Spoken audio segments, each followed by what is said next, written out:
Okay, today we're going to play with a vintage Radio Shack toy. It was the Robot 4-in-1 target game, and basically it's a kind of a Wheel of Fortune type thing. There is no date on here, so if any of you can look up an old Radio Shack ad that shows when they sold it, that'd be great. Apparently back in the day it was close to 15 bucks almost. I picked this one up at a swap meet for probably $1 or $2 or something. Long time ago. So basically you've got this robot shape with a motorized impeller and a photocell in the center. 4 C cells go on the bottom.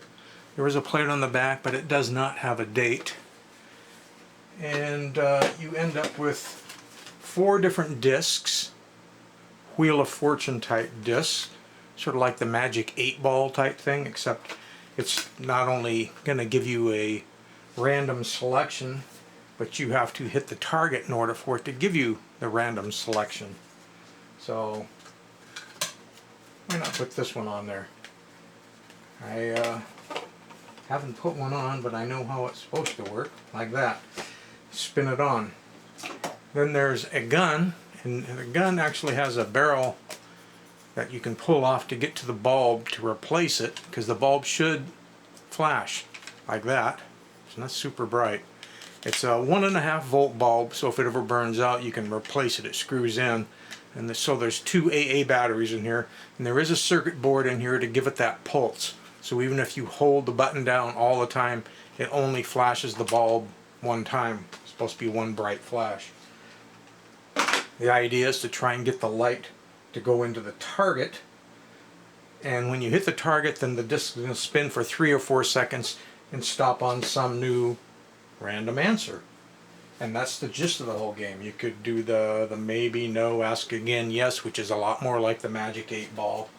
Or you could be playing some sort of number game where you try to guess what the number might be that it ends on. But if you like the number game, they've got ones that have even more random numbers. But right now I put on more of the Magic 8-ball type thing. So when you first turn it on, it runs until it's basically calibrated the little photo cell to go down. And then if you were to hit this center thing, and I'm going right up against it because this room is very bright and the sunlight's coming in, you hit it with the light and it's going to randomly spin and give you a new answer. Have faith, it says. I got further away that time just to see how good it could calibrate to the room. Keep trying. Let's get further away yet. Hit low. Hit to the side. So it actually even works good in this room that has bright sunlight shining in and all the fluorescent lights are on. You're kidding. So that's the gist of the game.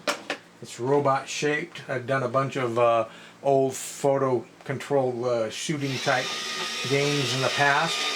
So turning it around, got enough sunlight coming in through the window that it ran. There you have it.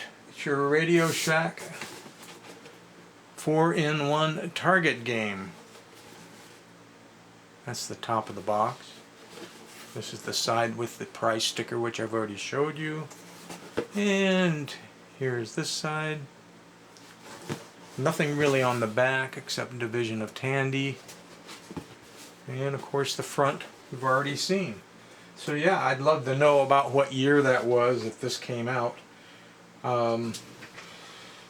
Just kind of looking at it, I'd have to think it was probably the 1980s, but I really don't know.